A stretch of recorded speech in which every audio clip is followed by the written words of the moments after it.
a little premature to know at the moment because this crisis is unraveling nearly as we speak. There's a number of things that we can try to foresee. As these countries struggle to regain control over their budget deficits, they will have to raise taxes and they will have to cut on expenditure. And as they do so, they will have to look at each line of expenditures that is of material significance to their budget, and aid will be one of them. Sure. Nobody is wishing for aid flows to diminish. To the contrary, they've been quite resilient through the crisis. Donors, bilaterals and multilaterals have been quite good at sustaining aid flows to the African continent through the crisis. But comes 2011, it's difficult to believe as the same states, as the citizens to work for 1, 2, 3 extra years beyond the previous retirement age, that aid magically would be completely isolated from public discussions about which lines of budgets and expenditure will have to be cut down. Yeah, but there's no doubt, of course, that there's going to be an impact. And one of the things that we've seen, at least one of the most visible that we've seen, is the impact on currencies and also the impact on commodity prices. Now, again, that comes to the question, we certainly are going to see an impact on Africa. How deep and how hurtful do you think it could be?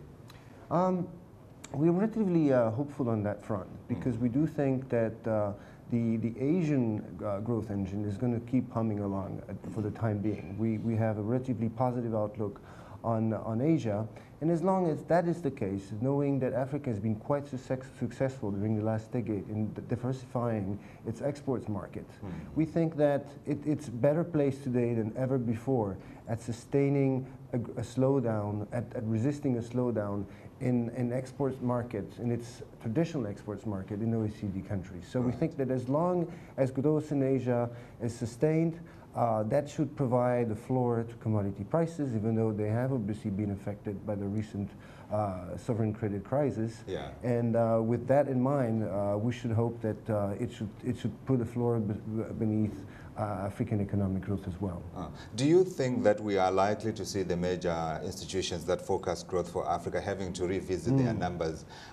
We saw today the ADB and the Africa Economic Outlook are talking possibly of 5.2% this year, better than last year. Would they likely have to revise their numbers because of Greece? Because Greece, as you said, is still ongoing. Well, that's there are obviously risks to this outlook. And, but are you looking at your numbers?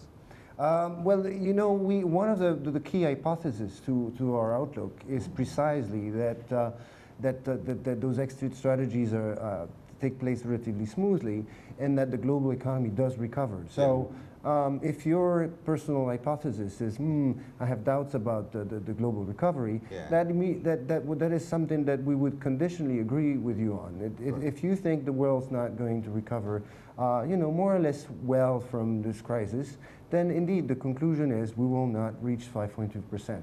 However, notice that we're compared to other multilateral institutions, we're on the pessimistic side. So 5.2 is lower than what we have seen other multilateralists announce. So we feel relatively comfortable with our forecast. Two quick issues that we need to go through now. What can Africa do? What kind of strategies should Africa adopt to deal with this? Well, we think that generally speaking, although these are not quick fixes, that silver bullets that will change things overnight, but there are a number of things that Africa can and should do. One is diversify the types of products that it relies on export markets.